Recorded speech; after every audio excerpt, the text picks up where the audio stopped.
बिहार में बीजेपी भी जाति जनगणना के पक्ष में रही है, तो आखिरकार ये अचानक से मामला कैसे आ गया कि रिपोर्ट पब्लिश नहीं करना। अपने हर भाषण में 3-3 बार उनका बिहार दौरा हुआ और भी कई राज्यों में कई मंचों से उन्होंने इस बात को कहा कि जिसकी जितनी आबादी है, जिसकी जितनी संख्या है, वो आंकड़े सामने आने चाहिए। दोस्तों, अचानक से ये फैसला भारतीय जनता पार्टी ने क्यों लिया और क्या भारतीय जनता पार्टी को इससे फायदा मिलेगा, नुकसान मिलेगा? भारतीय जनता पार्टी क्यों करवाना चाह रही है जातीय जनगणना? निकल कर आएगा, चाहे हिंदू हो मुसलमान हो, उस आंकड़े को सार्वजनिक नहीं करना है। अब ये बात चिराग पासवान क्यों कह रहे हैं भाई?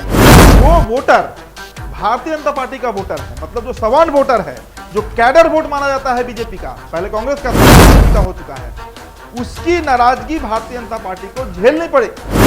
तो पहले केंद्र सरकार ने यह फैसला लिया कि पूरे देश में जातीय जनगणना करवाई जाएगी, मतलब कास्ट सेंसस किया जाएगा। हर 10 साल पे गणना होती है, 2011 में, 2021 में और फिर 2031 में अब गणना होनी है।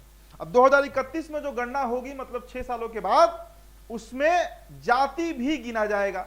मतलब इस देश में जो कुल जातियां हैं, सभी धर्मों में, हिंदू हो मुसलमान हो, सबकी जातियों का डेटा निकाला जाएगा, डेटा पब्लिश किया जाएगा और उससे यह तर्क दिया जा रहा है कि उससे सामाजिक संरचना जो है, मतलब जो समाज का स्ट्रक्चर है, कौन कौन जातियां हैं, कितनी जातियां हैं, उनकी आबादी क्या है, उनका कितना रिप्रेजेंटेशन है, अलग अलग सेक्टर्स में ये बातें क्लियर हो जाएंगी, तस्वीरें देश के सामने निकलकर सामने आ जाएंगी। लेकिन दोस्तों, अचानक से यह फैसला भारतीय जनता पार्टी ने क्यों लिया और क्या भारतीय जनता पार्टी को इससे फायदा मिलेगा, नुकसान मिलेगा, इस पर हम चर्चा करेंगे दोस्तों। लेकिन उससे पहले चिराग पासवान ने एक बड़ा बयान दिया है। जी हां, चिराग पासवान ने कहा है कि जातीय जनगणना इस देश में जरूर होनी चाहिए, लेकिन जो आंकड़े निकल कर आएंगे सामने, मतलब जो डेटा निकल कर आएगा कि किस जाति की आबादी कितनी है, सवर्ण कितने हैं, पिछड़े कितने हैं, अति पिछड़े कितने हैं, दलित कितने हैं, मतलब अनुसूचित जाति कितनी है, अनुसूचित जनजाति कितनी है,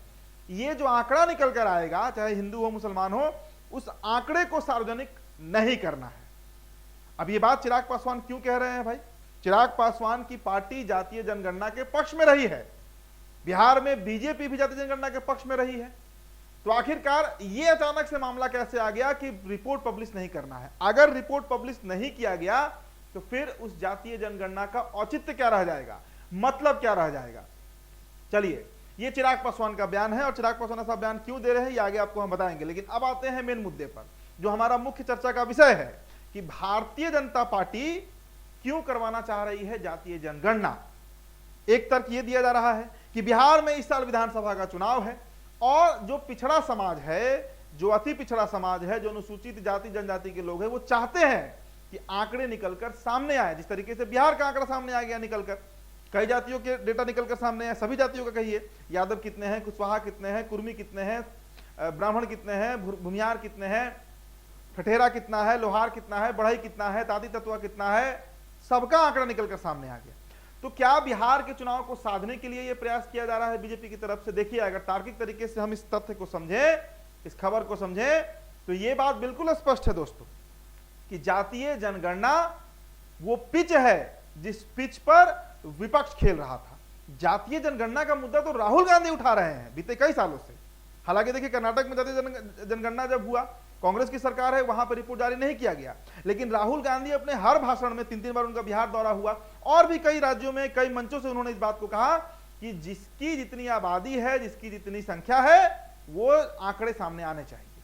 कांग्रेस ने कभी नहीं कराया जातीय जनगणना, लेकिन अब राहुल गांधी जो कि बीजेपी की सरकार के पैरोकार बने हुए हैं दोस्तों, वो पिच है जातीय जनगणना जिस पर तेजस्वी यादव खेलते हैं फ्रंट फुट से, जिस पर अखिलेश यादव खेलते हैं, जिस पर ममता बनर्जी खेलती हैं, जिस पर इंडिया गठबंधन के सभी नेता खेलते हैं। एम के स्टालिन को भी आप गिन सकते हैं, अरविंद केजरीवाल को भी आप गिन सकते हैं, राहुल गांधी तो सबसे बड़े लीडर हैं उसके। तो क्या भारतीय जनता पार्टी ने कोई चूक कर दी है? अगर इसे हम तार्किक तरीके से समझें, लॉजिकली इसे अगर हम समझें, तो भारतीय जनता पार्टी की ये ऐतिहासिक भूल ही मानी जाएगी।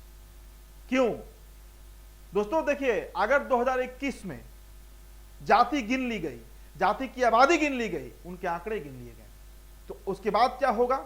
यह तय है कि जिस तरीके से बिहार में सवर्णों की कुल आबादी, हिंदुओं में 10% और मुसलमानों के 5% को जोड़े तो 15% के आसपास सवर्णों की आबादी है। मतलब 85% जो जनता है बिहार की, जो आबादी है, जो वोटर्स हैं, वो पिछड़े, अति पिछड़े और दलित समाज से आते हैं। लगभग यही आंकड़ा केंद्र में भी निकल कर आएगा, क्योंकि सवर्णों की संख्या मुट्ठी भर है, ये सभी जानते हैं। अब ऐसे में दोस्तों सबसे बड़ा जो सवाल है कि उस आंकड़े को निकलने के बाद, वो डेटा रिलीज होने के बाद, क्या एक बार फिर से इस देश में आरक्षण की मांग होगी, मतलब आरक्षण बढ़ाने की मैं कह रहा हूं। देखिए फिलहाल 50% आरक्षण ऑलरेडी मिला हुआ है पिछड़ों को, 10% ईडब्ल्यूएस के नाम पर सवर्णों को भी मिला हुआ है, तो 60% रिजर्वेशन ऐसे ही मिला हुआ है।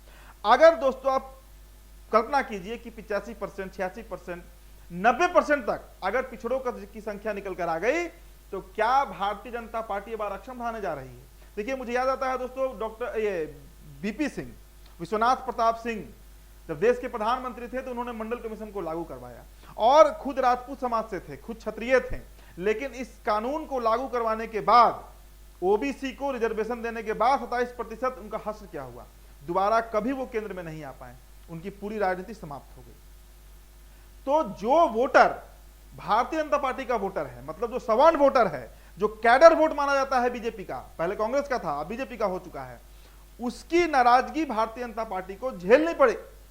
दोस्तों अभी लोकसभा चुनाव हुआ, आपने देखे यूपी में क्या हश्र हुआ, बीजेपी का बुरी तरीके से पराजित हुई है, वहां पर सरकार नहीं बनने की स्थिति थी, गठबंधन के बदौलत सरकार बनी। तो दलित समाज तो पीछे हो ही रहा है बीजेपी से। अगर सवर्ण तबका खसक गया भारतीय जनता पार्टी से, जो पूरे देश में एक मुफ्त वोट करता है बीजेपी को, पूरे देश में, पैन इंडिया के मैं बात कर रहा हूं, वो तबका में खासा नाराजगी है। क्योंकि अगर ये डेटा रिलीज होगा कि संख्या किसकी कितनी है, तो ना सिर्फ सरकारी सेक्टर में, बल्कि आप इस बात को नोट कर लीजिए कि जो प्राइवेट सेक्टर होगा, जो निजी क्षेत्र होंगे, जो निजी कंपनियां होंगी, वहां पर भी अब आरक्षण का प्रावधान लाना पड़ेगा। और उस प्रावधान को लाने के बाद जो सवर्ण तबका है, क्योंकि देखिए जो मैक्सिमम एमएनसीज हैं, अधिक से अधिक एमएनसीज हैं, जो स्टार्टअप्स हो रहे हैं, ज्यादातर इसमें सवर्ण लोग ही इन्वॉल्व हैं, ज्यादातर इसमें राजपूत, भूमिहार, ब्राह्मण, लाला के ही आपको बच्चे दिखेंगे, युवा दिखेंगे, जो नए नए एंटरप्रेन्योर बन रहे हैं। तो वैसी परिस्थिति में दोस्तों सीधा सीधे नुकसान जो सवर्ण तबका है उसको होगा। देखिए मैं डंके की चोट पर इस बात को कह रहा हूं, और उसका प्रतिफल यह होगा कि आने वाले दिनों में भारतीय जनता पार्टी, देखिए जब तक कांग्रेस पार्टी के साथ सवर्ण तबका जुड़ा रहा, तब तक भारतीय जनता पार्टी, कांग्रेस पार्टी जो है वो सत्ता में रही, और जब से सवर्ण शिफ्ट किया बीजेपी की तरफ, बीजेपी सत्ता में आज आ गई, तो भारतीय जनता पार्टी कहीं अपने ही पैर में कुल्हाड़ी तो नहीं मार ली? ये बहुत बड़ा सवाल है। अब आते हैं चिराग पासवान पर। दोस्तों चिराग पासवान क्यों ये बात कह रहे हैं कि गिनती आप करा लीजिए लेकिन डेटा रिलीज मत कीजिए? भाई ये तो वही बात हो गई कि मतलब पूरी रामायण खत्म हो गई और सीता कौन है। जब आप गिनती करवा ही रहे हैं, जब आप जाति जनगणना करवा ही रहे हैं पूरे देश का, तो फिर डेटा छुपाने से क्या फायदा? और डेटा छुपाना है तो गिनती क्यों करवाना? क्योंकि सरकार के पास तो ऑलरेडी डेटा होगा, पब्लिक डोमेन में डेटा लाना है। लेकिन चिराग ये बातें क्यों कह रहे हैं? दोस्तों चिराग पासवान दरअसल राजनीति करते हैं दलितों की, लेकिन सवर्णों का एक बड़ा लॉबी है, सवर्णों का एक बड़ा लॉबी है जो चिराग को पसंद करता है। उनकी नाराजगी ना झेलना पड़े, यह भी एक बड़ा कारण हो सकता है कि चिराग पासवान ऐसी बातें कर रहे हैं।